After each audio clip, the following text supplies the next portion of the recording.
Maximum demand refers to the highest level of electrical power consumed over a specific period, typically 15 or 30 minutes. It is not the average usage. For example, when a large motor starts up, it can draw a significant amount of power for a short duration, which would constitute maximum demand. Kilowatt-hours is a measure of energy consumed over time. It is not a direct measure of maximum demand. However, kilowatt-hour data can be used to estimate maximum demand using the following formula: maximum demand in amps equals the total kilowatt-hours consumed divided by the maximum kilowatt-hours allowed per demand period times 1000 divided by voltage. The interpretation of 220.35 regarding maximum demand is subjective and can vary depending on the inspector's understanding and local regulations. Some inspectors may accept kilowatt-hours as a proxy for maximum demand, especially if a detailed analysis or other evidence is provided to support the estimate. However, it is important to note that this is not a universal practice and may not be allowed in all jurisdictions. While kilowatt-hour data can provide insights into energy consumption patterns, it has limitations when used to estimate maximum demand. Kilowatt-hour data represents the average usage over a given period, which may not capture the actual maximum demand. Kilowatt-hour meters typically record usage in hourly intervals, which may not be sufficient to capture short-duration peaks in demand. Kilowatt-hour consumption can vary significantly throughout the year, which can affect the accuracy of maximum demand estimates based on average usage. To ensure accurate and compliant maximum demand calculations, it is recommended to firstly use dedicated monitoring equipment that is install a demand meter or use software that can record actual maximum demand. Secondly, provide supporting evidence. If using kilowatt-hour data, provide detailed analysis and justification to support the estimated maximum demand. Thirdly, consult with local authorities by contacting the local electrical inspector for their interpretation and requirements regarding 220.35 and maximum demand estimation. While kilowatt-hour data can provide an approximate estimate of maximum demand, it is generally not considered an ideal or accurate method for compliance with National Electrical Code 220.35. It is best to use dedicated demand monitoring equipment or provide supporting evidence if using kilowatt-hour data.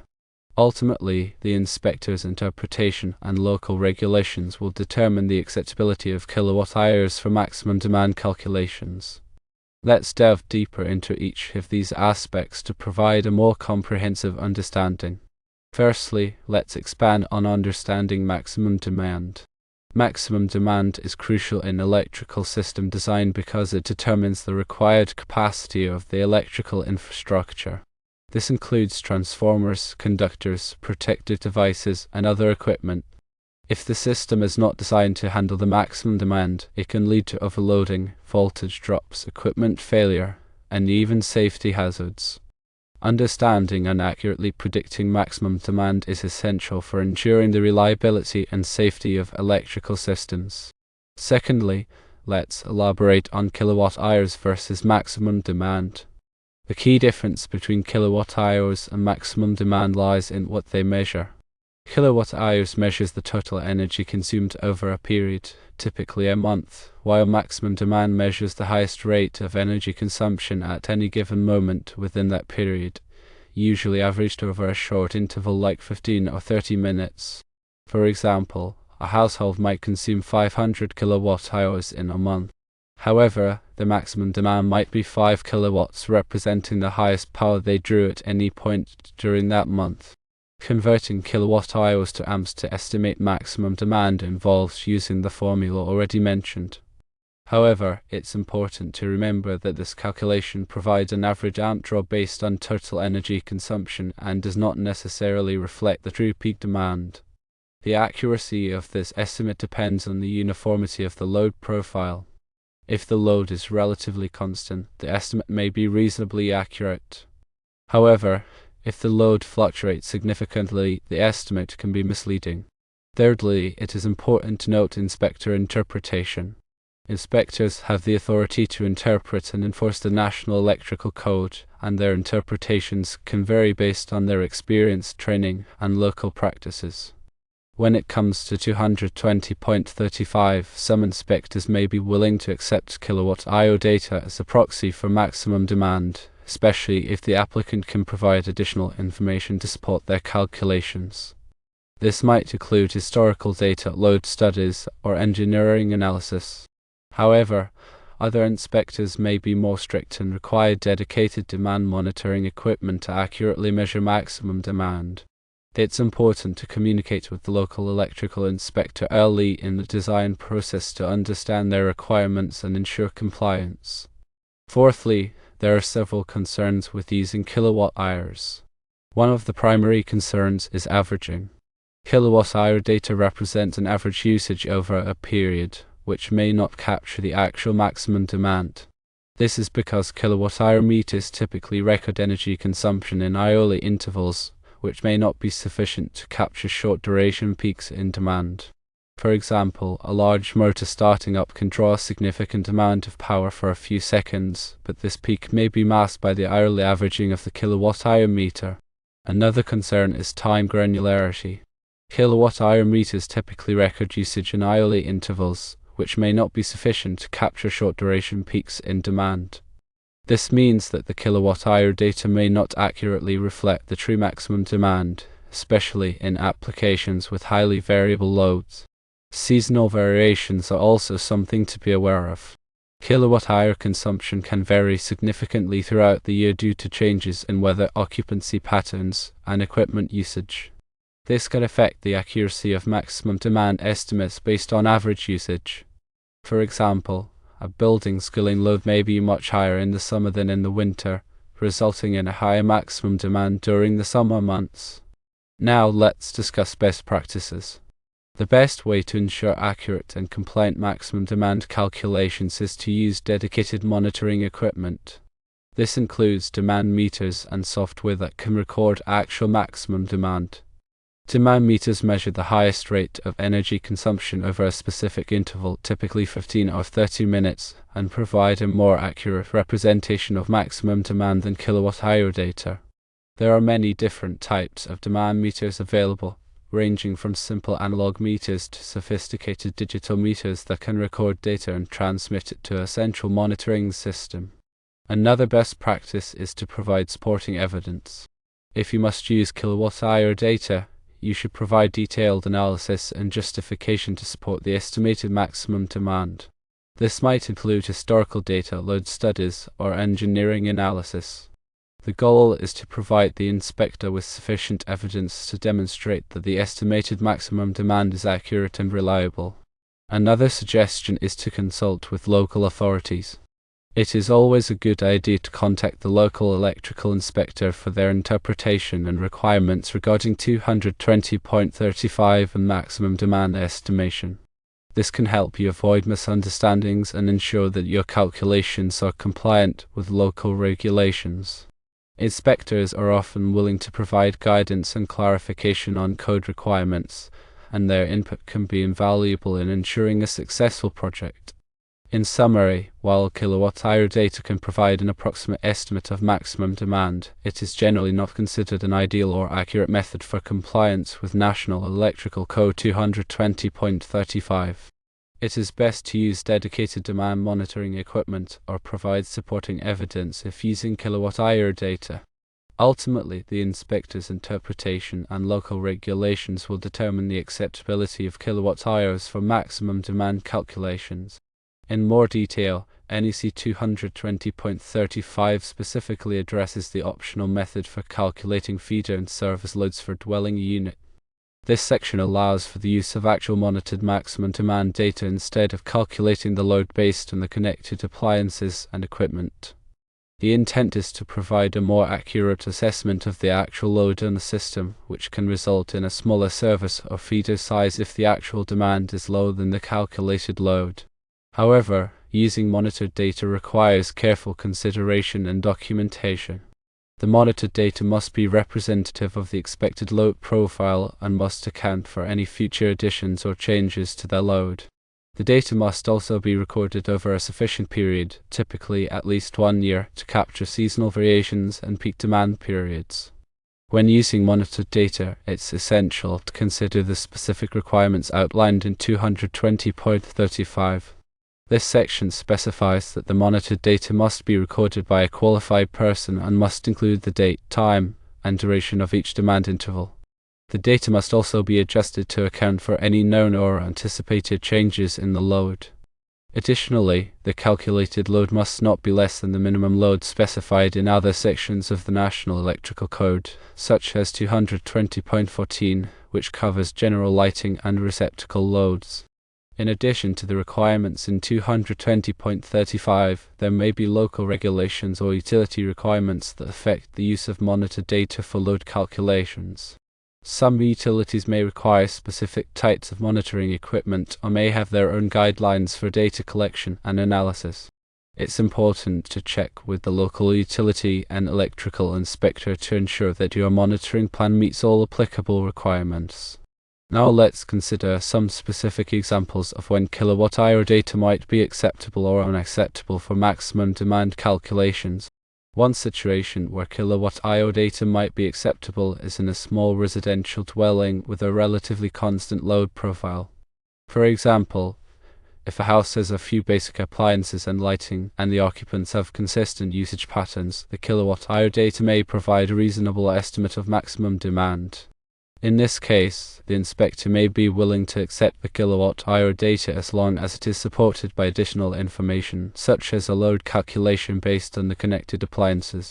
However, in a larger commercial building with a highly variable load profile, kilowatt-hour data is unlikely to be acceptable for maximum demand calculations.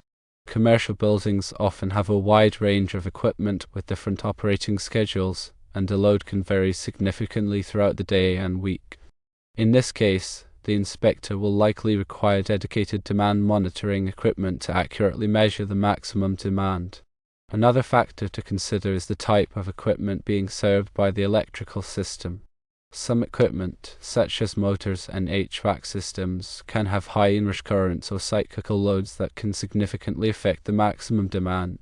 In these cases, kilowatt-hour data may not accurately capture the peak demand, and dedicated demand monitoring equipment is essential. It's also important to consider the purpose of the maximum demand calculation. If the calculation is being used to size a service or feeder, it's crucial to have an accurate estimate of the maximum demand to ensure that the system can handle the expected load. However, if the calculation is being used for energy management purposes, a less accurate estimate may be acceptable. For example, if you are trying to identify opportunities to reduce energy consumption, kilowatt-hour data may be sufficient to identify areas where energy is being wasted, even if it doesn't provide an accurate measure of maximum demand. Ultimately, the decision of whether or not to accept kilowatt-hour data for maximum demand calculations is up to the local electrical inspector. However, by understanding the limitations of kilowatt-hour data and following best practices for demand monitoring, you can increase the likelihood of obtaining an accurate and compliant maximum demand calculation. You should always strive to provide as much supporting evidence as possible and communicate with the inspector early in the design process to ensure that your calculations meet their requirements. It's also important to remember that the National Electrical Code is a minimum standard, and you may need to exceed the code requirements to ensure the safety and reliability of the electrical system. In some cases, it may be prudent to install a larger service or feeder than required by the code to provide additional capacity for future growth or to improve the performance of the system. This is especially important in critical applications such as hospitals and data centers, where a reliable power supply is essential. The use of technology in monitoring has dramatically increased as well. Smart meters provide detailed kilowatt-hour data, but even these may not be enough for demand. However, advanced power monitoring systems can offer real-time demand data, load profiles, and power quality metrics. These systems can be integrated with building management systems and can provide valuable insights into energy consumption pattern. Advanced power monitoring systems can also be used to detect and diagnose power quality problems such as voltage sags, harmonics, and transients. These problems can damage equipment and disrupt operations, and early detection can prevent costly downtime. The cost of power monitoring equipment has decreased significantly in recent years, making it more affordable for smaller businesses and homeowners. There are many different types of power monitoring equipment available, ranging from simple plug-in monitors to sophisticated network systems. The choice of equipment depends on the specific needs of the application and the level of detail required. As technology continues to evolve, power monitoring systems will become even more sophisticated and affordable, making it easier for businesses and homeowners to manage their energy consumption and improve the reliability of their electrical systems. The NECs are dated every 3 years, so it's important to stay up to date on the latest changes and interpretations. The National Fire Protection Association, which publishes the NEC, offers a variety of training and educational resources to help electrical professionals stay informed. These resources include online courses, seminars, and publications.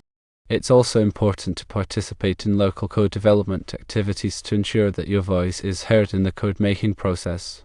Local code development activities provide an opportunity to comment on proposed changes to the NEC and to advocate for changes that will improve the safety and reliability of electrical systems. In addition to the NEC, there are other standards and guidelines that may be relevant to maximum demand calculations. These include standards from the Institute of Electrical and Electronics Engineers, the American National Standards Institute, and the National Electrical Manufacturers Association. These standards cover a wide range of topics, including power quality, equipment testing, and installation practices. Following these standards can help ensure that your electrical system meets the highest levels of safety and reliability. Remember that electrical safety is paramount. Always follow safe work practices when working with electricity, and consult with a qualified electrical professional if you have any questions or concerns. Electricity can be dangerous, and it's important to take all necessary precautions to prevent accidents. This includes wearing appropriate personal protective equipment, such as gloves and eye protection, and energizing circuits before working on them. It's also important to be aware of the potential hazards of working with electricity, such as shock, arc flash, and electrocution. These hazards can be minimized by following safe work practices and using appropriate equipment. Finally, always remember that the electrical system is an integral part of the building and should be treated with respect. A properly designed and maintained electrical system can provide years of reliable service, while a poorly designed or maintained system can be a source of problems and hazards. By following the guidelines and recommendations outlined in this discussion, you can help ensure that your electrical system is safe, reliable, and energy efficient. Keep in mind that electrical codes and standards are constantly evolving. Stay informed to ensure you are meeting the most recent requirements. Also remember, the interpretation of these codes can vary based on location. Stay connected with your local authorities to ensure you are meeting their expectations.